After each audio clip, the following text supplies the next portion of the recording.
안녕하세요. 오늘도 사연 살롱을 찾아주셔서 감사합니다. 누구든 저의 출생 이야기를 들으면 저를 가엾고 안타까운 시선으로 쳐다봅니다. 하지만 지금의 새 부모님 밑에서 이렇게나 좋은 건 먹고 보고 경험하며 살아왔던 이야기를 꺼내면 모두 경이로운 눈빛으로 저를 보죠. 태어날 때부터 세상에게 버림받았던 저를 이렇게 좋은 사람으로 성장하게 해주신 저희 아빠, 엄마에 대해서 여러분께 들려드리고 싶네요. 저는 저를 낳아주신 부모님에 대한 기억이 전혀 없어요. 그래서 오히려 그분들이 그립지도 밉지도 않아요. 버려져 있는 갓난 아기를 한 수녀님이 돌봐주시다 보육원에서 생활하게 되었어요. 버려지는 것이 무엇인지 고아라는 것이 뭔지도 모르는 저는 그냥 어린 아이였어요. 제 또래 아이들과 장난치고 놀고 밥 먹고 잠자는 게 제 일상의 전부였죠. 가끔 자원봉사자들이 와서 저희와 놀아주고 선물도 주고는 하셨어요. 그 중에서도 저는 항상 그분이 오시는 날만 손꼽아 기다렸어요. 그분이 바로 지금의 저희 아빠예요. 처음부터 아빠라고 불렀던 것은 아니었어요. 다른 봉사자분들과 똑같이 선생님이라고 불렀죠. 한휘성 선생님. 한 선생님은 정말 좋은 분이셨어요. 그 많은 아이들 이름 한 명 한 명 다 외우시고 항상 다정하게 불러주셨어요. 그리고 항상 저희가 기죽지 않게 얼마나 사랑스럽고 축복받은 아이들인지 잊지 않고 계속해서 이야기해주고는 하셨어요. 보육원의 아이들 모두 한 선생님을 좋아했지만 저는 정말 많이 선생님을 좋아했어요. 그 어릴 때도 한 선생님을 보며 이런 생각을 하고는 했거든요. 만약 나한테도 엄마 아빠가 있다면 이런 느낌일까? 한 선생님이 우리 아빠였으면 좋겠다. 그래서 저는 아주 적극적으로 선생님을 많이 따르기도 했어요. 그런 느낌을 선생님도 받았는지 저를 입양해 당신의 자녀로 크게 해주고 싶다는 속내를 보육원에 비쳤고 저는 그렇게 선생님의 6번째 자녀가 되었어요. 어진아, 어진이가 선생님이라고 부르고 싶으면 그렇게 해도 되고 아빠라고 부르고 싶으면 아빠라고 불러도 돼. 우리는 이제 한 가족이 된 거야. 우리 잘 지내보자. 저는 망설임 없이 아빠라고 곧잘 부르며 따랐고 5살 나이에 새 가족이 생겼어요. 아빠에게는 제 위로 5명의 자녀가 더 있었어요.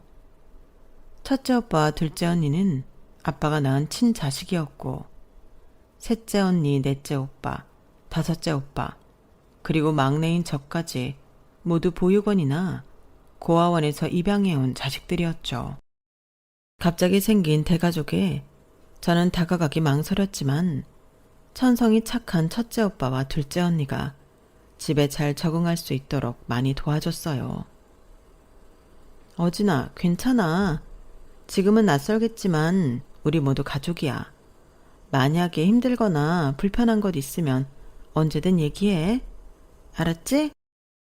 나머지 언니 오빠들도 모두 모난 곳 없이 착해서 저는 금방 식구들과 융화될 수 있었어요. 보육원에서는 항상 아빠만 봤지만 집에 오니 엄마도 세상 너무 좋은 분이셨어요. 우리 어진이 손 씻고 밥 먹을까? 오늘 엄마가 어진이 좋아하는 치즈 스파게티 준비했어요. 보육원의 생활도 크게 나쁘지는 않았지만 정말 따뜻하고 좋은 사람들로만 가득 찬 이 집은 천국같이 느껴졌죠. 엄마와 아빠는 저희 남매가 입양하라는 사실에 움츠러들지 않도록 많이 배려해주고 누구보다 잘 챙겨주셨어요. 저희는 사회가 만들어준 또 다른 가족이 된 셈이죠. 나중에 안 사실이지만 아빠와 엄마는 저까지 입양할 계획은 없었다고 해요. 왜냐하면 그때 이미 아빠는 50살, 엄마는 44살이라는 적지 않은 나이였거든요. 게다가 제 위로 이미 5명의 자녀를 두기도 했었고요. 어쩌다 저까지 한 가족이 되어서 8식구가 탄생하게 된 거죠. 제가 들은 엄마는 아빠와 결혼한 뒤로 계속 전업주부였고 아빠는 완전 슈퍼맨이었어요. 똑똑하고 영리한 아빠는 일찍이 한 명문대에서 교육학 교수직을 맡고 계셨어요. 아빠와 달리 작은 아빠는 사업을 시작하셨고요. 그러다 작은 아빠의 회사 규모가 커지자 아빠에게 도움을 요청해 고문 자격으로 회사 운영에도 어느 정도 책임을 지고 계셨고요. 아빠의 그러한 노력으로 저희는 경제적인 면에서 크게 부족한 것 없이 자랄 수 있었어요. 저희가 살던 곳은 6남매가 각자 자기 방을 쓸 수 있을 정도의 추울 때는 따뜻하고 겨울 때는 시원하게 지낼 수 있는 큰 집이었어요. 남매들이 하고 싶어하는 공부들도 다 지원받으며 잘한 덕에 모두 자기 분야에서 알아주는 전문가가 될 수 있었죠. 그렇다고 저희가 사치스럽게 큰 것은 아니에요. 아빠와 엄마는 자만하지 말고 겸손하게 그리고 절약하며 살아야 한다고 늘 강조하셨어요. 두 분의 충만한 사랑과 훌륭한 교육관 아래서 저희 6남매는 올바르고 정직한 사람으로 컸어요. 아빠는 대학에서 수업하는 것만으로도 시간이 부족해서 작은 아빠 회사가 자리를 잡은 후부터는 고문직을 그만하고 싶어 하셨어요.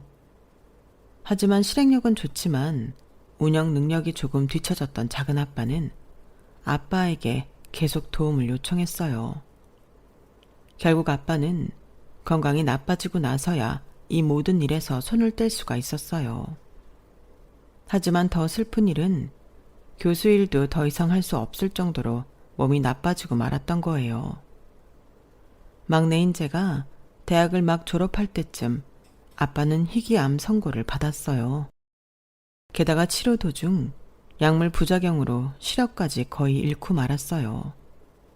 언제나 좋은 일만 하고 착한 마음으로 세상을 살아온 아빠에게 왜 이런 시련이 닥쳤는지 알 수 없어 수도 없이 하늘을 원망했어요. 하지만 걱정하는 저희 남매들의 마음을 이미 알고 오히려 아빠는 더 씩씩한 모습을 보이며 되려 유머러스한 농담으로 저희를 웃게 만드셨어요. 우리 아들, 딸들 너무 걱정하지 마. 예전에 나는 내 두 눈으로 아름답고 밝고 예쁜 것들을 충분히 많이 봤어.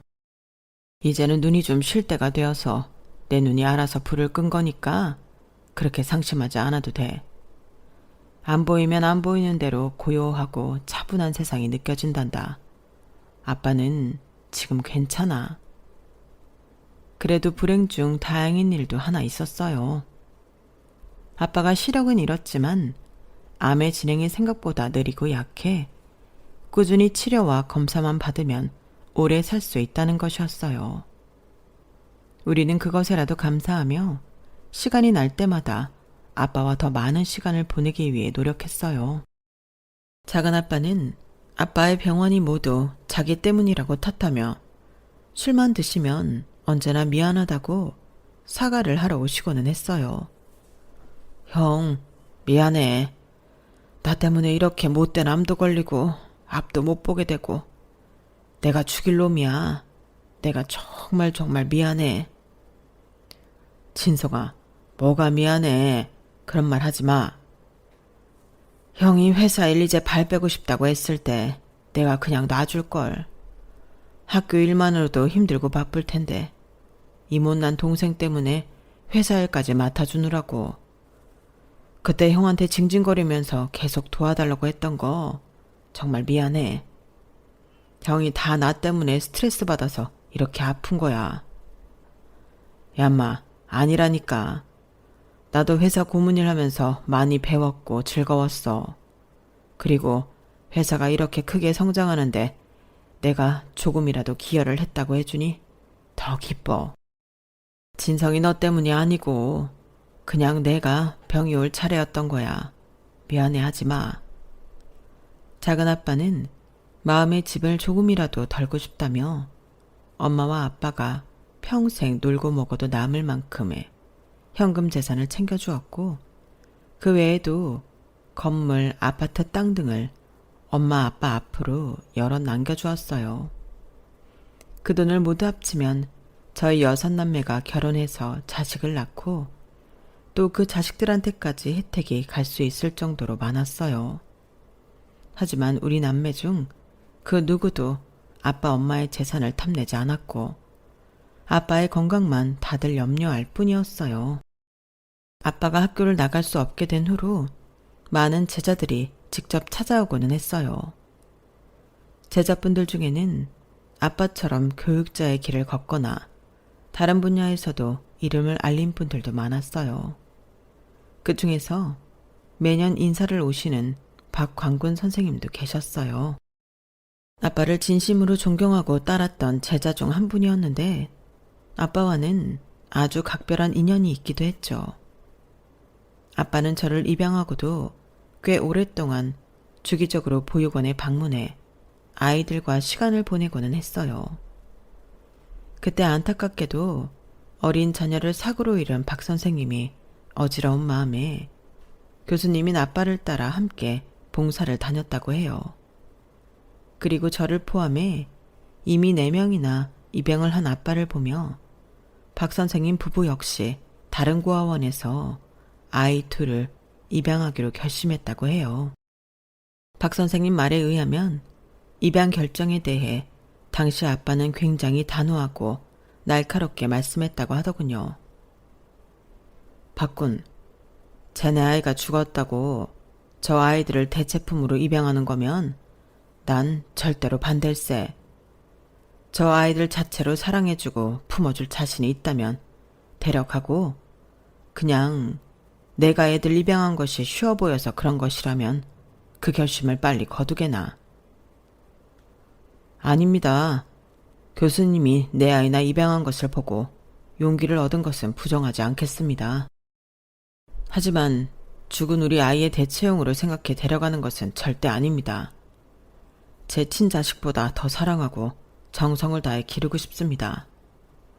저 아이들에게 진정한 부모가 되어주겠습니다. 그 후 박 선생님 부부는 어렵게 2명을 입양하게 되었어요. 그리고 정말 정성스럽게 아이들을 보살펴 주셨죠.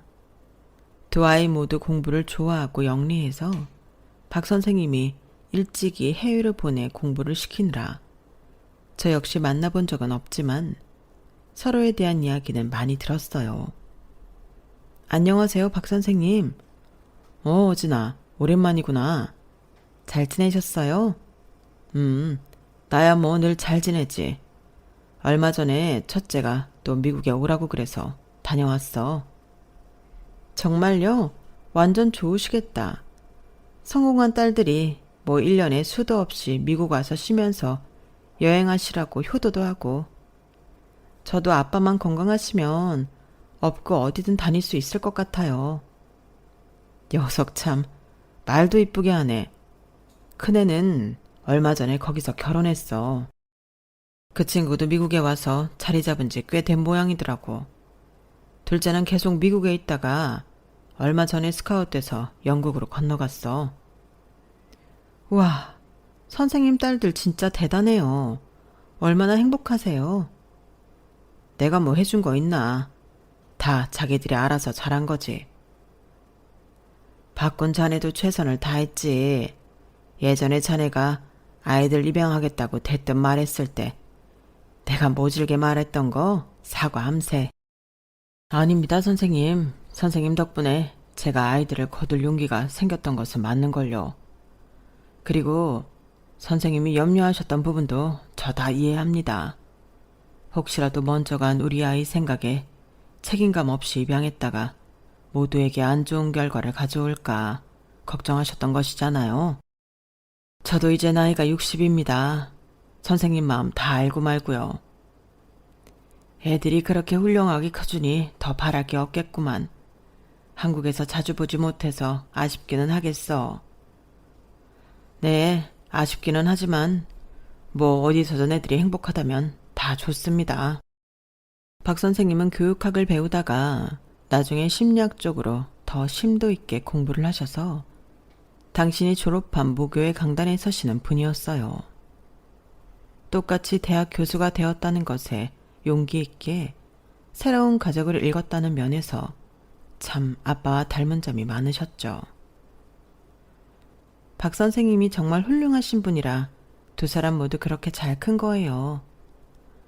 참 어진아, 그렇게 오랜 세월을 알고 지냈는데 우리 애들이랑 한 번을 못 만났지? 다음번에 한국 잠깐 들어오면 내가 어떻게 해서든 자리 마련할 테니 다 같이 한번 만나자꾸나. 네, 너무 좋아요. 정말 꼭 만나보고 싶어요. 사실 저희 남매들이나 박 선생님의 두 딸들 모두 서로 이방으로 이뤄진 가족이란 걸 알고 있었어요. 하지만 두 딸이 어린 나이부터 해외에 거주한 터라 실제로 같이 만날 기회가 없었어요. 그저 박 선생님이 보여주시는 사진으로 서로 커가는 과정을 알고 있을 뿐이었죠. 이것 봐. 그네 결혼 때 가서 찍은 사진이야. 어머, 너무 예뻐요. 이렇게 바다가 보이는 곳에서 하는 결혼식도 완전 로맨틱해요. 우리 어진이도 이제 시집 가야지. 그러게요. 우리 아빠한테 빨리 떡두꺼비 같은 손주 안겨드려야 할 텐데 말이에요. 박 선생님, 늦었지만 첫째 따님 결혼 정말 축하드려요. 고맙다 어진아. 그리고 얼마 후 저는 회사 동료를 통해서 한 남자를 알게 되었어요. 훤칠하고 뽀얀 얼굴에 크고 긴 손이 아주 매력적인 남자였어요. 그 남자와는 처음부터 대화도 잘 통하고 맞는 구석이 많다고 느껴졌어요. 다행히 상대방도 저에 대해 좋은 호감을 갖고 있었고 저희는 얼마 지나지 않아 연인으로 발전하게 되었죠.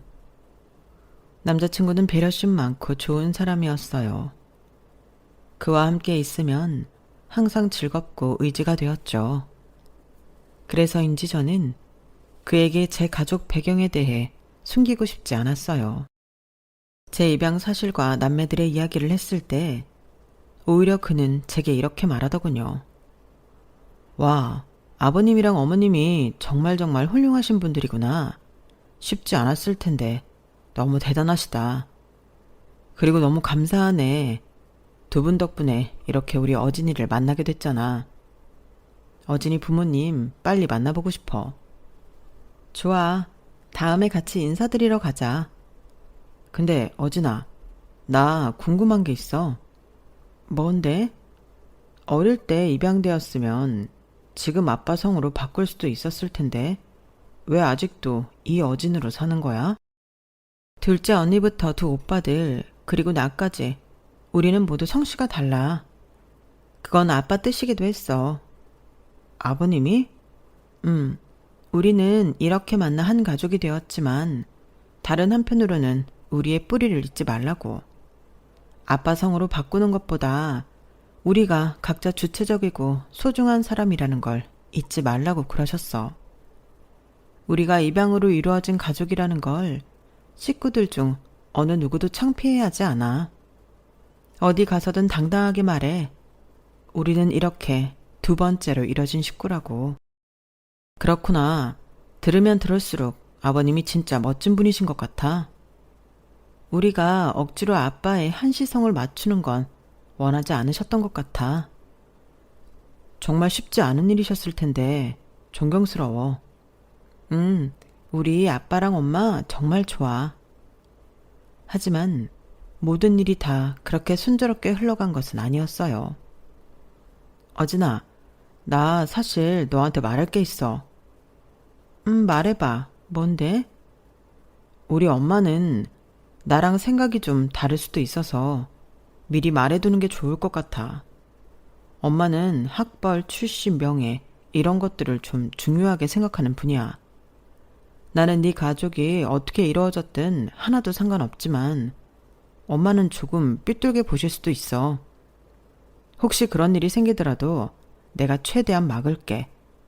어진이 너는 상처받지 않았으면 좋겠어. 준수 씨 어머니는 좀 생각이 다르시구나. 그럴 수도 있지. 사람마다 중요하게 여기는 게 다르니까.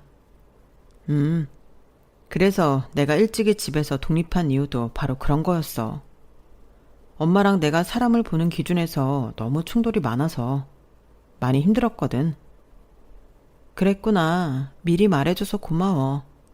혹시 나를 안 좋게 보신다 해도 어머님을 나쁜 사람으로 생각하지는 않을게.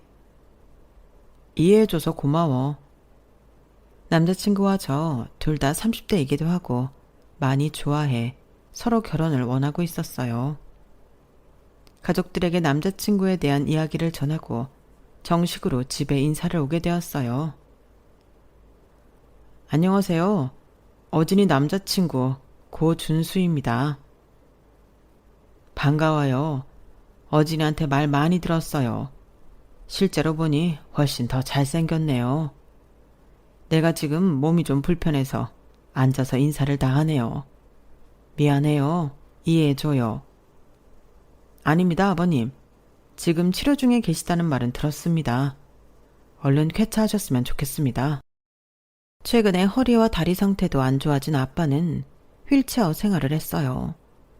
항암도 100% 완전히 성공한 것은 아니어서 아빠의 몸 상태가 좋은 편은 아니었죠. 아버님, 어머님, 제가 어진이를 아주 많이 좋아합니다. 두 분께 어진이와의 결혼을 허락받고 싶어서 이렇게 왔습니다. 아이고, 준수 씨가 엄청 급했나 보네. 이렇게 앉자마자 결혼 얘기를 꺼내고. 아, 죄송합니다. 제가 실수를. 아니에요. 농담이에요, 농담. 아빠는 남자친구의 손을 잡으며 말했어요. 정말 고마워요. 우리 어진이 많이 사랑해줘서.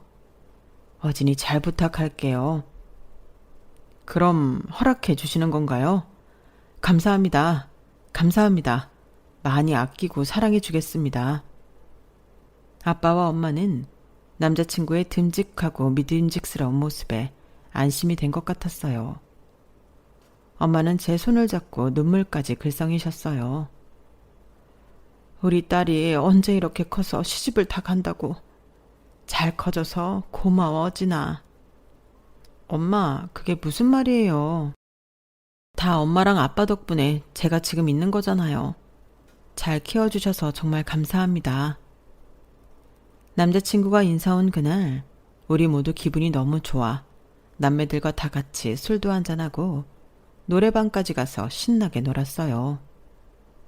어진아, 너희 식구 정말 다 좋은 분들이다.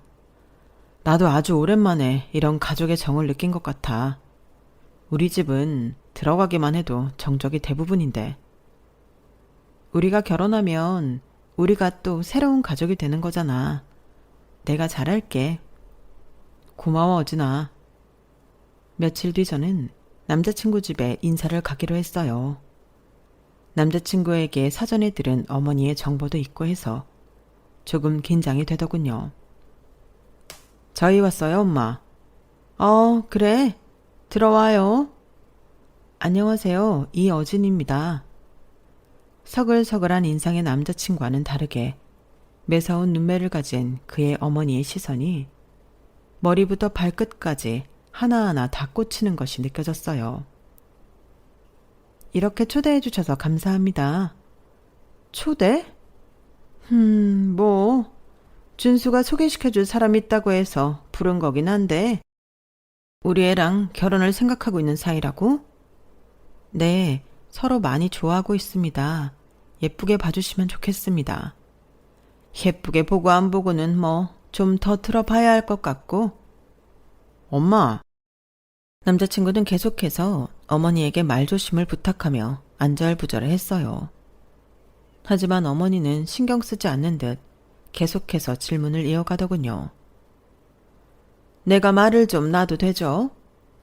네, 말씀 편하게 하세요. 어진 씨는 대학은 어디 나왔을까? A대학 졸업했습니다. 그렇구나. 우리 준수는 그보다 높은 N대학 나온 거 알지? 네, 알고 있습니다. 직장은 어디 다니고? 지금은 외국계 기업에서 글로벌 마케팅 일을 하고 있습니다. 외국계면 영어는 좀 하겠네? 유학을 간 것은 아니라 유창한 실력은 아니지만 업무에 지장은 없을 정도로 하고 있습니다. 엄마, 무슨 사람 취조해요. 그만하세요. 얘는 우리 큰아들이랑 결혼하겠다는데 엄마가 이런 것도 못 물어보니? 남자친구는 역시 이럴 줄 알았다는 듯 고개를 절레절레 흔들었고 저는 괜찮다며 미소로 답했어요. 형제 자매는 다 대학은 나왔니? 네, 저까지 6남매인데 모두 좋은 성적으로 대학을 졸업해 각자 분야에서 열심히 하고 있습니다. 6? 형제가 6이나 돼? 무슨 형제가 그렇게 많대? 그럼 다 결혼은 했나? 저와 제 위에 5째 오빠만 빼고 다들 결혼해서 아이도 낳고 잘 살고 있습니다. 아, 조카까지 다 하면 완전 대가족이겠네. 우리 준수, 어진 씨랑 결혼하면 신경 쓸 일 많겠는데? 아니요, 대가족은 맞지만 모두 욕심 없이 뭐든 도와주려고 하는 분들이어서요. 어머니가 걱정하시는 그런 일은 없을 겁니다. 뭐 그거야 상황이 닥치면 어떻게 되는지 모를 일이고. 부모님은 다 계시지? 나이가 어떻게 되시나? 네, 저희 아빠는 80세 조금 넘으셨고 엄마는 2살 어리세요. 에? 아빠가 80? 형제자매도 그렇게 많은데 도대체 몇 살에 어진 씨를 낳은 거야? 아무래도 남자친구가 저에 관한 이야기를 어머니에게 사전에 하지 않은 눈치더군요. 아무래도 상관없었어요. 제 입으로 직접 말하는 것이 더 설명이 잘 될 테니까요. 사실 저희는 입양가족입니다. 첫째 오빠와 둘째 언니만 지금 엄마 아빠 친자식이고 그 밑으로는 입양을 통해 가족이 되었습니다. 뭐? 입양? 지금 입양이라고 그랬어? 네. 하지만 지금 30년 넘게 다들 너무 잘 지내고 있습니다. 내가 잘들 지내냐고 물어본 게 아니잖아. 입양이 웬 말이야? 준수, 너 알고 있었어? 네, 알고 있었어요. 그런데도 여기에 이 아가씨를 데려온 거야? 엄마, 내가 결혼할 사람이에요. 그러니까 입양되어서 자기 친부모가 누구인지도 모르는 사람이랑 지금 결혼하겠다고 데려온 거냐고. 엄마, 제발. 얼음장 같은 분위기가 이어졌어요. 마음 불편하실 거 압니다. 제가 입양하라는 것에 대해서요. 하지만 저희 부모님 한 번도 저한테 눈치를 주시거나 구박하신 적 없습니다. 다른 형제들한테도 마찬가지고요. 훌륭한 교육관과 따스함 속에서 저희 모두 잘 성장했습니다. 물론 입양에 대한 편견이 있으시겠지만 저희 가족은 정말 그 누구보다 서로 아끼고 잘 지냅니다. 남자친구의 어머니는 이미 제 눈을 쳐다보지도 않으시더군요. 저는 이야기 도중 화가 나서 몇 번이나 일어나려는 남자친구를 붙잡고 다시 차근차근 설명을 했어요. 부모님 밑에서 자라면서 불편함 같은 거 전혀 느끼지 못하고 컸습니다. 어진 씨가 큰 과정은 내가 모르겠고, 그럼 부모님 다 그렇게 연세가 많으니 일도 못하고 집에만 계시겠네? 저희 엄마는 계속 전업주부였고 아빠는 지금 아프시기 전까지는. 뭐? 아파? 나이도 많은데 아프기까지 해? 제 말을 잘라 가로챈 어머니는 목소리 톤까지 높여가며 제게 물었어요. 도대체 늙고 아프고 일도 못하는 노인이 둘이나 있는 집 아가씨가 우리 준수랑 왜 결혼을 하겠다는 거야? 남의 아들 그 집 가서 얼마나 생고생을 시키려고. 그게 아니라요. 비록 2분 다 연세도 있고 건강이 조금 염려가 되기는 하지만 어머니가 걱정하실 정도로 어려운 상황은 아니에요. 결혼 승낙 받아야 하는데 어진 씨가 지금 뭔 말이든 못할까? 세상에나 80이나 된 부모의 입양 애들까지 6 형제. 도대체 무슨 집이 그래? 정말 듣도 보도 못한 집이네. 이해하기 힘드신다는 거 압니다. 그래도 저희 아빠가 아프시기 전에 하신 일들이 정말 대단한. 준수 동생 있는 거 알죠? 네, 미국에 있다는 얘기 들었습니다. 우리 둘째 정수가 작년에 미국에서 결혼을 했거든? 우리 며느리가 얼굴도 예쁘고 능력도 엄청나. 거기 사돈 아가씨도 뭐 해외 곳곳에서 스카우트 제안을 받는 엄청난 인재더라고. 아, 네. 참 딸들을 하나같이 다 잘 키우셨다 했는데 알고 보니 우리 사돈이 그 똑똑하다는 교수님이시더라고.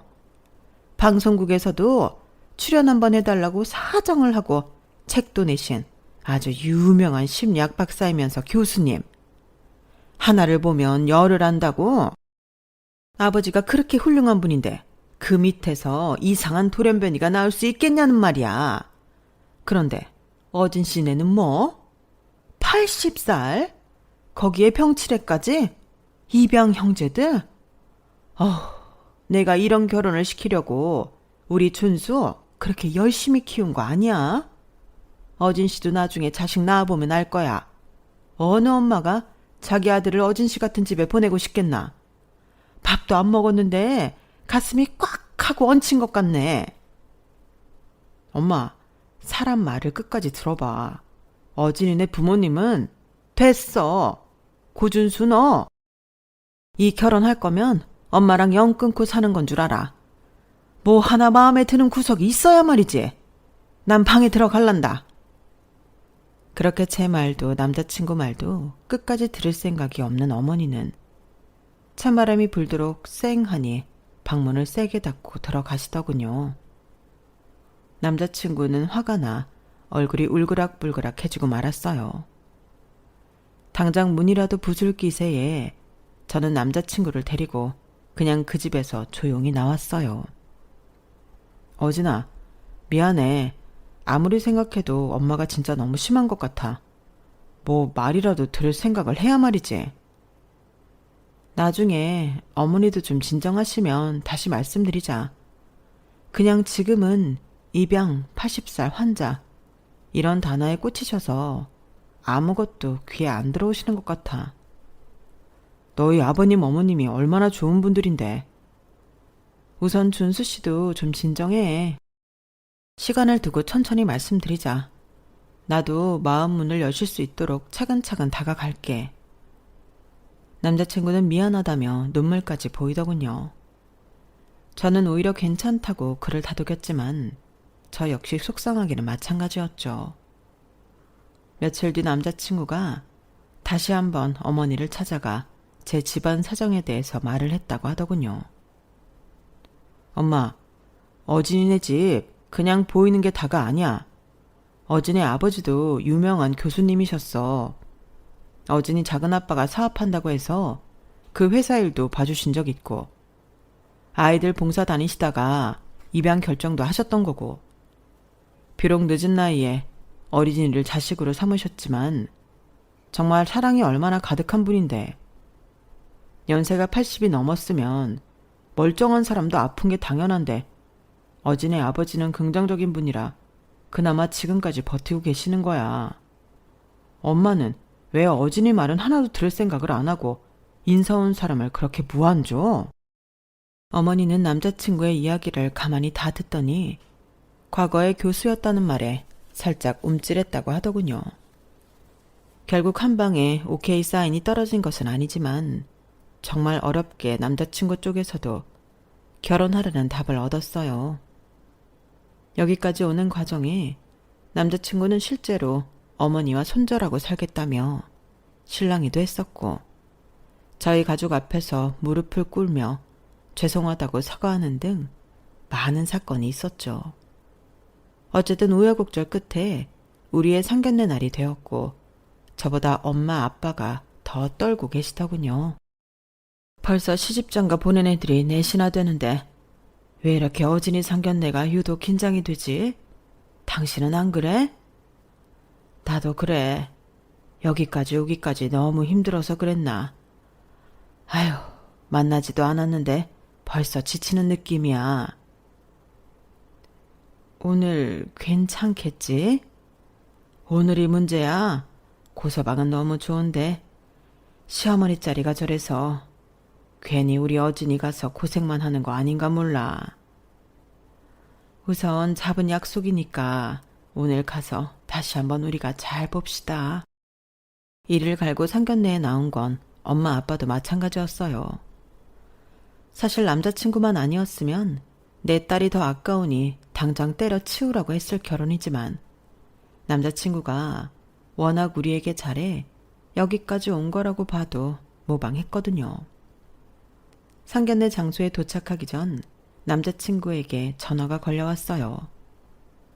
어진아, 약간 돌발 상황이 생겼는데 내 동생 정수랑 재수씨 얼마 전에 미국에서 들어온 거 알지? 이번에 한 달 정도 있다가 간다면서. 엄마가 오늘 우리 상견례 자리에 둘도 같이 가자고 하도 그래서 인원이 둘 늘 것 같아. 갑자기 이렇게 돼서 미안해. 아니야. 우리도 언니 오빠 같이 가는데 뭐. 준수 씨 동생 부부 한 번도 못 봤는데 이번 기회에 같이 보면 좋지. 난 괜찮아. 정말? 이해해줘서 고마워. 그리고 미안해. 나 10분 뒤에 도착이야. 이따 식당에서 봐. 어차피 가족끼리 다 만나면 좋은 자리고 해외에 있어 얼굴 보기 힘든 동생 내외가 마침 한국에 나와 같이 본다고 하니 저는 오히려 괜찮다고 생각했어요. 엄마와 아빠, 언니, 오빠에게도 이 사실을 알리고 식당에 들어섰어요. 남자친구 가족이 먼저 도착한 듯 했어요. 프라이빗 룸의 문이 열리고 저희 식구들이 인사를 하며 들어갔어요. 휠체어에 탄 아빠를 보며 남자친구 어머니는 못마땅한 얼굴을 하더군요. 안녕하세요. 어진이 애미 애비 되는 사람입니다. 아, 예. 우리 식구의 인사를 떨떠름하게 받은 시어머니는 누가 묻지도 않았는데 옆에 있는 둘째 아들과 며느리부터 소개시키느라 바쁘더군요. 여기 미국에서 사는 우리 둘째네요. 마이크로소프트 아시죠? 우리 아들이 거기 본사에 있고 여기 이 예쁜 며느리도 국제 변호사라서 엄청 바쁜데 이번에 저 보러 온다고 다들 힘들게 시간 빼서 온 거예요. 그렇군요. 아주 훌륭한 자제분들이시네요. 그런데 제가 사전에 이미 알고 오긴 했는데 어진 씨 부모님 두 분 실제로 뵈니까 더 나이가 있어 보이네요. 아, 부끄럽습니다. 휠체어라도 빨리 졸업하고 싶은데 그게 마음대로 안 되네요. 그때였어요. 남자친구 어머니의 속사포 같은 말 때문에 아직 인사도 나누지 못한 준수 씨의 동생 부부가 어정쩡하게 서 있다가 갑자기 아빠를 향해 묻더군요. 한휘성 선생님? 아빠의 이름을 부른 건 다름 아닌 남자친구의 재수 씨였어요. 듣던 대로 정말 미인이었고 귀티가 줄줄 흘렀어요. 제가 한휘성이긴 한데 저를 아시나요? 그제서야 여자는 앞불싸하는 얼굴로 고개를 숙이더군요. 우리 모두 남자친구의 재수 씨가 어떻게 우리 아빠를 아는 건지 놀란 눈으로 쳐다보고 있었어요. 여자는 자신이 뭔가 실수한 듯 눈치만 살피다 급히 룸 밖으로 뛰어나가더군요. 상황 파악이 안 돼서 다들 눈만 꿈뻑꿈뻑 거리고 있었어요. 아니, 제가 무슨... 여자의 얼굴이 아주 낯선 느낌은 아니었지만 어디서 만났는지 전혀 기억이 떠오르지 않았죠. 결국 그날 상견례는 이상한 사건으로 어설프게 마무리하게 됐고 저 역시 진짜 이 결혼은 안 되는 것인가 하고 슬픈 생각이 차오르더군요. 얼마 후 남자친구가 직접 집으로 찾아왔고 우리 식구들에게 진심으로 사과를 빌더군요. 그러면서 아주 놀라운 이야기를 들려주었어요. 아버님, 어머님, 그날은 정말 너무 죄송했습니다. 괜히 제 동생네 부부까지 와서 다시 한번 사과드립니다. 아니야, 고서방. 우린 괜찮네. 그런데 도대체 고서방 재수씨라는 분은 왜 그랬는지 물어봤어? 아버님 제자분 중에 박광자, 군자 성함을 가진 분이 있나요? 내 오랜 제자야. 지금도 연락하고 잘 지내고 있지? 그런데 박구는 왜?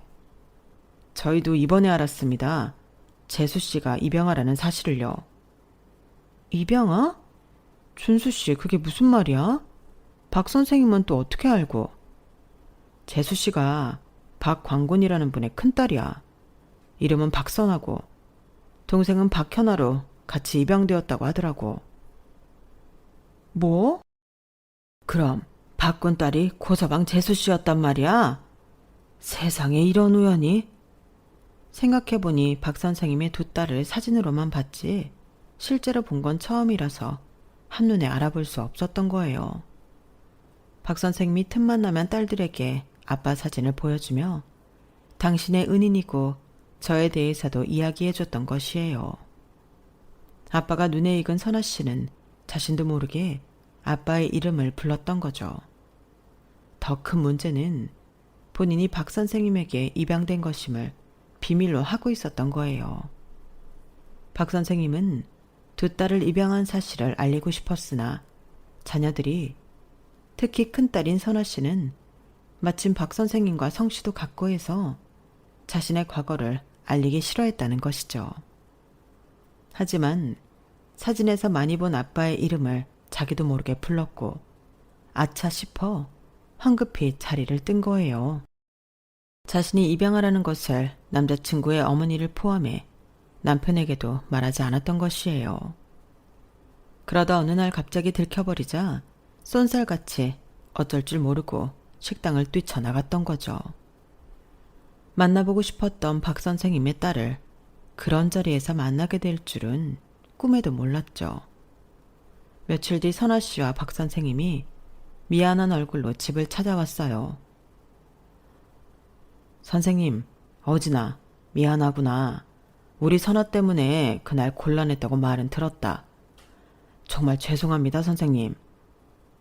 저 때문에 불편을 끼쳐드려 죄송합니다. 박군, 이러지 마. 우리한테 미안할 게 뭐 있어. 그나저나 선아가 시댁에서 곤란하지는 않았는지 걱정이 되네.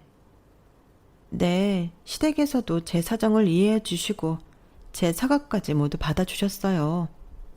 제 개인적인 욕심 때문에 정말 죄송합니다. 선아 씨와 박 선생님은 연신 머리를 조아리며 어쩔 줄 몰라 했어요. 선아는 제 딸이 된 순간부터 저와 성이 같다며 좋아했었어요. 어디 가서 친딸이 아니고 입양이 되었고 이런 사실을 밝히지 않아도 된다고 했거든요. 그런데 시댁에까지 밝히지 않았을 줄은. 선아 씨가 울먹이며 말했어요. 저는 진짜 제 아빠라고 생각해서 어디 가서 그런 얘기 하고 다니기 싫었어요. 하지만 한때의 어리석은 제 욕심에 이렇게 모두를 곤란하게 만들 줄은 정말 몰랐어요. 죄송합니다. 다들 숙연해지더군요. 그날 서로가 서로에게 미안한 감정은 말하지 않아도 다들 아는 것 같았어요. 누구도 잘못한 것이 없는데 모두가 고개가 들어지지 않더군요. 얼마 뒤 남자친구의 어머니한테 따로 만나자란 연락이 왔어요. 약속한 카페에 도착하니 전과는 사뭇 다른 환한 표정의 어머니가 저를 반기더군요. 어진 씨, 우선 내가 진심으로 사과할게요. 이번 일로 나도 반성 많이 하게 되었어요. 사람이 보이는 게 다가 아닌데 미안해요. 염치 없지만 어진 씨가 우리 준수랑 꼭 결혼해줬으면 해요. 그리고 어제 둘째 며느리 이야기 다 들었어요.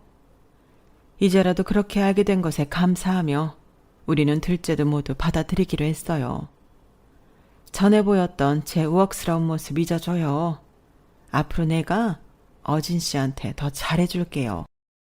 저보다 한참 어른인데도 제게 고개를 숙여 사과하고 잘못을 인정하는 모습에 저는 남자친구의 어머니를 다시 보게 되었어요. 그 후 몇 개월 뒤 저와 준수 씨는 많은 이의 축복을 받으며 부부가 되었고 행복한 신혼생활을 시작했어요. 선아 씨, 아니 동서는 서방님과 미국에 돌아가 다시 새 출발을 했고 2달 뒤 또 한국에 나오면 그때는 저희 가족 박 선생님까지 다 같이 만나기로 했어요. 서로 모른 채로 살 수도 있었던 인연인데 이렇게 연결된다는 게 너무 놀랍지 않나요? 아직 휠체어를 벗어나지는 못했지만 하루하루 즐겁게 보내시려고 하는 아빠를 보며 저는 가슴 깊이 감사함과 따스함을 다시 한번 느껴요. 지금의 엄마와 아빠가 안 계셨다면 이런 행복도 알 수 없었겠죠. 글을 마치면서 오늘도 사랑하는 가족들을 만나러 갈까 해요. 제 이야기는 여기까지예요. 들어주셔서 감사합니다. 사랑하는 가족들과 행복하시길 바랍니다. 여러분, 사연 댓글에 응원과 현명한 조언 부탁드려요. 좋아요와 구독은 저에게 큰 힘이 됩니다. 오늘도 좋은 일 가득하세요.